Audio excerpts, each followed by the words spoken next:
Welcome to a video from thedigital.com.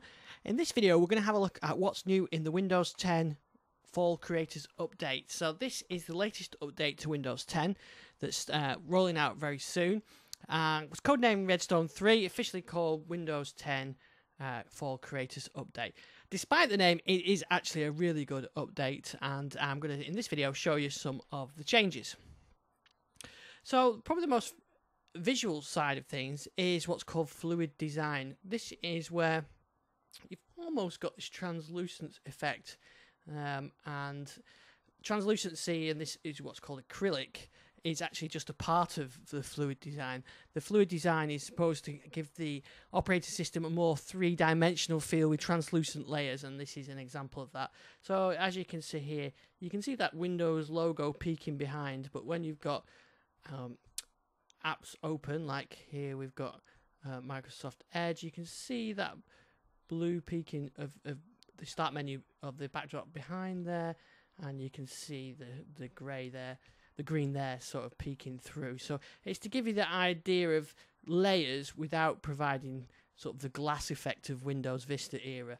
And I actually think it looks pretty nice. I think it's some good fun. It's a nice UI design, and it's not everywhere, but it is in many aspects of the OS, and you'll see it as we go through. But like you've seen, Calculator, Edge has it, a number of applications has it, and they'll pop up. In fact, even the backdrop here in the start menu has got that translucent design as well. So there you can see it on there, and if I open up Groove, that has it as well. So you can see that translucent effect on there. But it's not, like I said, it's not just about the transparency. It's also about how things resize as well. So if I go into this and resize these, you'll see how it sort of dynamically resizes. And I think that's partly what they're trying to achieve with that. Okay, what else have we got? Well, one of the main features that I was really pleased to see back is called OneDrive Files on Demand. Anybody from remembering Windows 8 era had, with OneDrive, you could have your files stored in the cloud on OneDrive without actually having them on your machine. You could still access them, and when you needed them, it would just download them. And that with Windows 10, that went away. You had to choose a whole folder to sync, or that was it really. You choose a folder to sync, and that's all you could do. So you can see here, I've got these icons on here. So if I go, that is synced because it's got the tick on it. These folders are cloud-based, so if I want to open one of those, I can open that. You see there it's syncing and it's downloading that from OneDrive on demand. And when I close that, you'll see there it's got that option there. So you can still do it the old-fashioned way, but this is a much better way of accessing the files as you need them. But like I said, you can still choose complete folders to sync up as well. So you still got that option. See there, I've still got the option to make all files available, which will download the whole thing. But I'm using the on-demand feature just to get the files that I need. And I think that makes a real difference, and is well worth updating just for that. Especially on devices with a limited amount of storage, you can still access those files without having to pre-sync the folders. So I think that's a good way of working, and that's probably the one of the best options.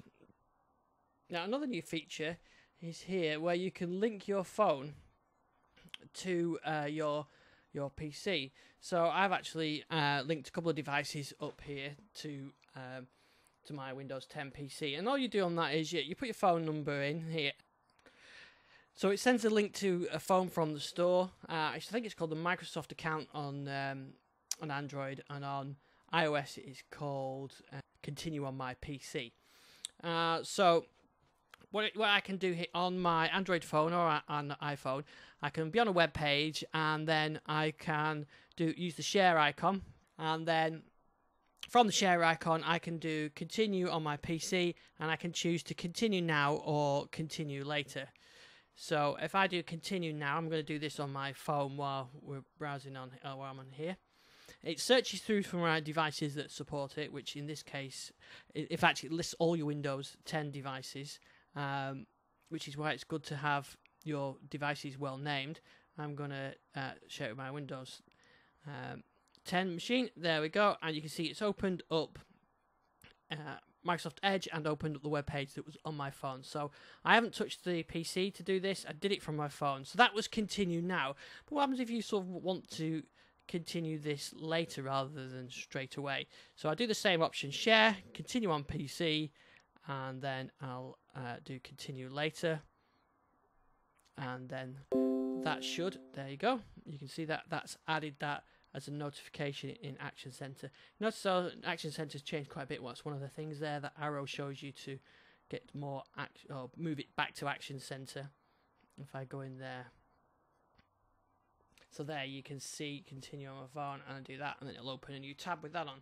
So that's a nice little option, and all you've got to do is add your phone from there, and that works really well. So that's a good way of sort of linking together iOS and Android devices. So this is the update to the Photos app. It's gone through quite a few changes through the development process. At one stage it had all the features in, then they were taken out, and now they're back in again. The app was going to be renamed Story Remix, but I think it's now just still the Photos app. But you've got these options here. So let's have a look at a video remix. So the video remix, you pick a few pictures and videos. So I picked 3 pictures. So there you can see my video. I've just used 3 pictures. If you hit the remix button, it has another go at doing it. So it's these kind of auto generation of content. If you don't like what it's done, you can manually edit this and change it and drop these things in there. And I can add some text on here.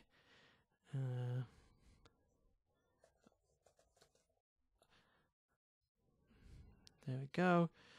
Done that. No, I prefer that one. Okay. You get the idea. I can play about.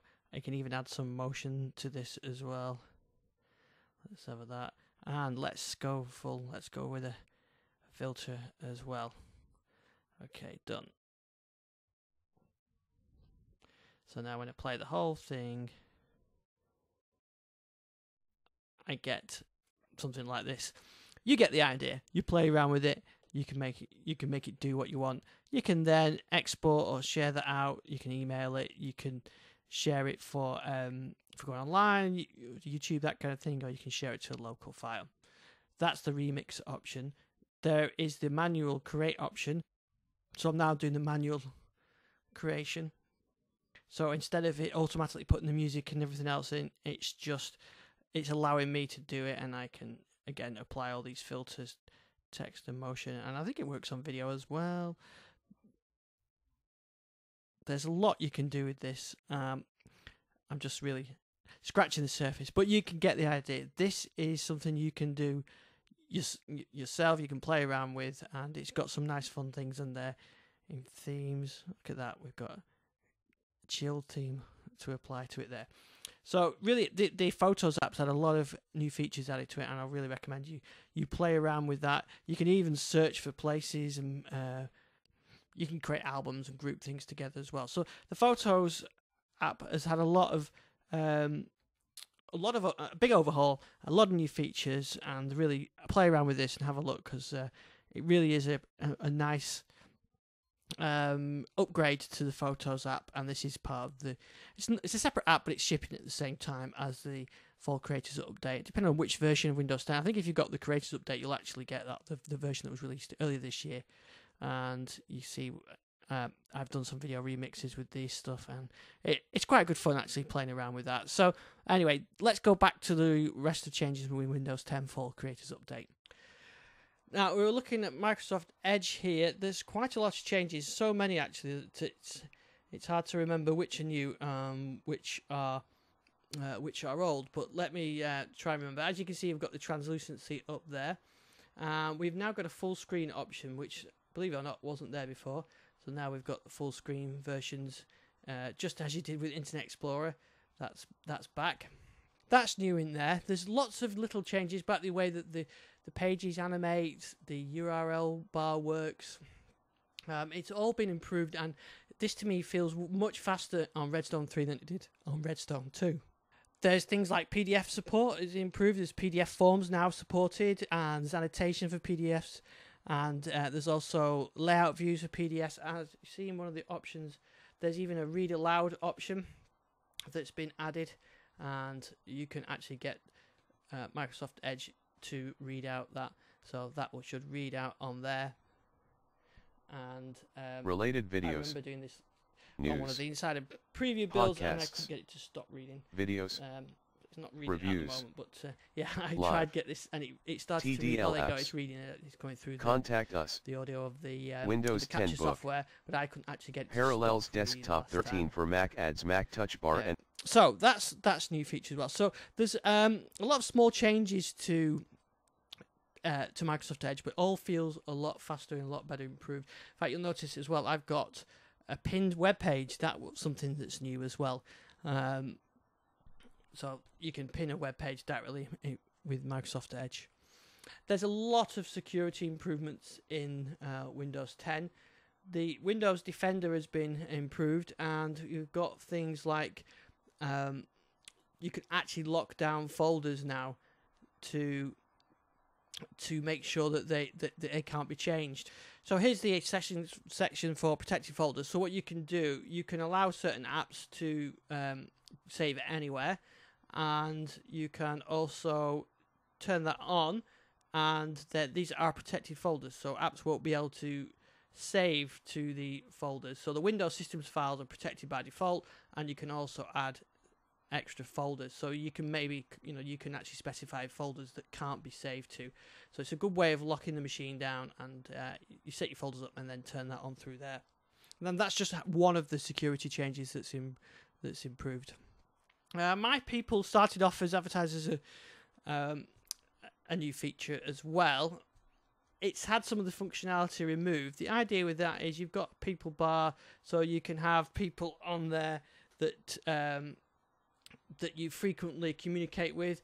I've pinned here my podcast co-host Jason on there, and all I can really do, I can see a summary of the emails that I've sent to him. I can send him an email, or I can contact via Skype, and I can pin multiple people. But I found that it takes too much space up here on the taskbar, and I'm not using it that much. But you can get that. I can pin a person on there, and then I can there you go, there it comes back. I can then sort of communicate quickly with that one person. So it's not a bad feature. When it kind of shown off at build, I thought there was more to it, but sadly that's kind of the limits to its functionality now. One thing that has been improved is sharing. Let me fire a web page up and I can show you that. So let's say I want to share this web page with someone. I go to the share icon, and you can see people I frequently communicate with. You can see that I've just the 2 that I've added, or the 2 or 3 I've added to the people bar. So I can quickly pick on a person, or I can do the one thing that I've wanted for ages is copy link, and that just copies it to the clipboard, and then you can you paste it into a document or whatever you need to. So the sharing has been much improved. It's a much better way of sharing. And you saw Action Center that I was on before. That's improved somewhat. It's got a new look to it. I'm not sure it's any clearer. It's using that Fluent design. The tiles are bigger, and they say they've improved the separation. I'm not sure how much difference that's made. Let me add something on there. I'll share a web page just to show you what I mean. So there you go. So you can see sort of the tile effect on there, and as you saw earlier on, you had that icon to sort of move those over. But yeah, that is the improvement really on that. Cortana's had a few changes. It does depend on your language what functionality you actually get, which is a shame. So the settings for Cortana are now in settings rather than in Cortana, so you can set those up as well.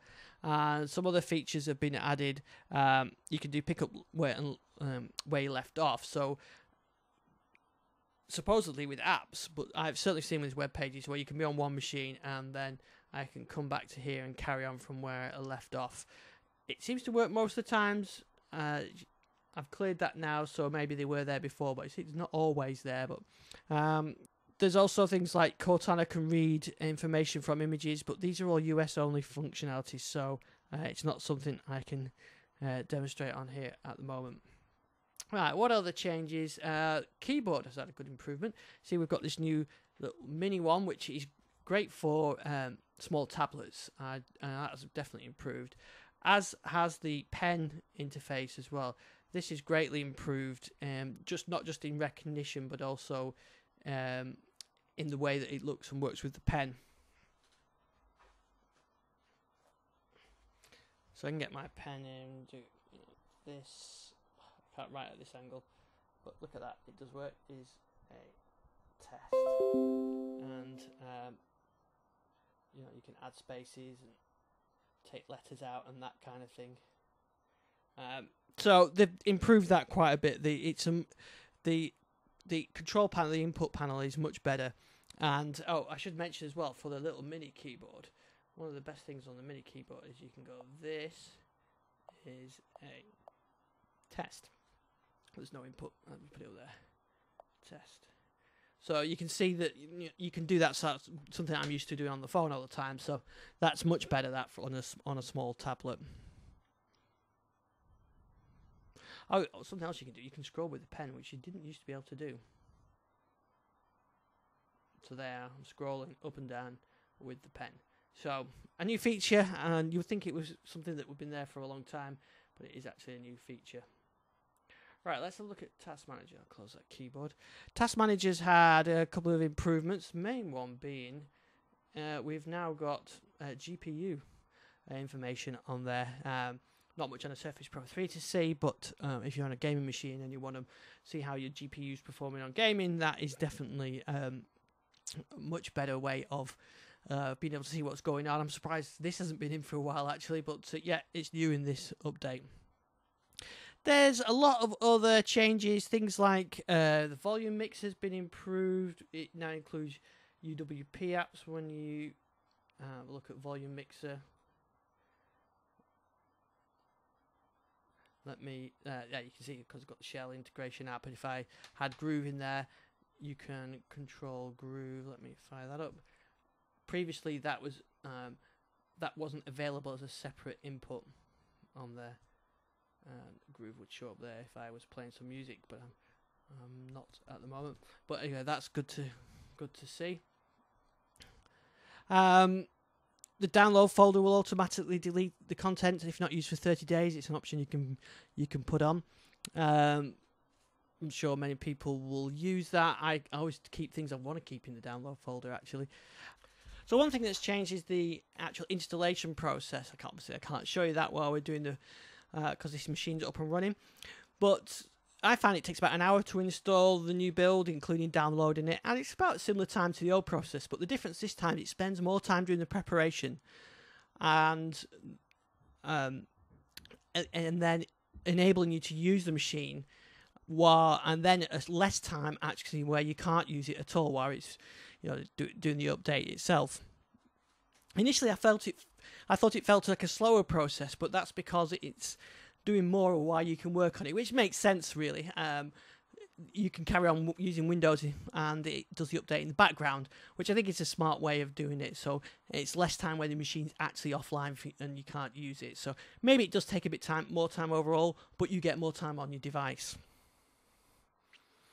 So those are my highlights of the changes to Windows 10 Fall Creators Update. There are actually less changes to it than initially planned. A few features have been dropped, some phone integration stuff, like Story Remix, like I mentioned. They may come back, and they probably come in the Redstone 4 build. So there's quite a few things still to be done by Microsoft for the next build of Windows 10, but this is definitely an improvement. There's still minor changes. Edge certainly feels faster and well worth doing that. OneDrive file placeholders or files on demand is definitely worth upgrading for. So when you get offered the upgrade, I would definitely do it. There's probably a way of requesting the install sooner rather than waiting. You can usually do it through Windows Update. That's how it would automatically come down, but there are some other ways. But go on to digitallifestyle.com if you want any tips on that. And thanks for watching this video. If you want to look about how Windows has progressed since the previous update, you can have a look at my build videos of Windows 10 Fall Creators Update, and you can have a look at the story remix features that didn't make it. Thanks for watching this video, and I'll see you on the next one.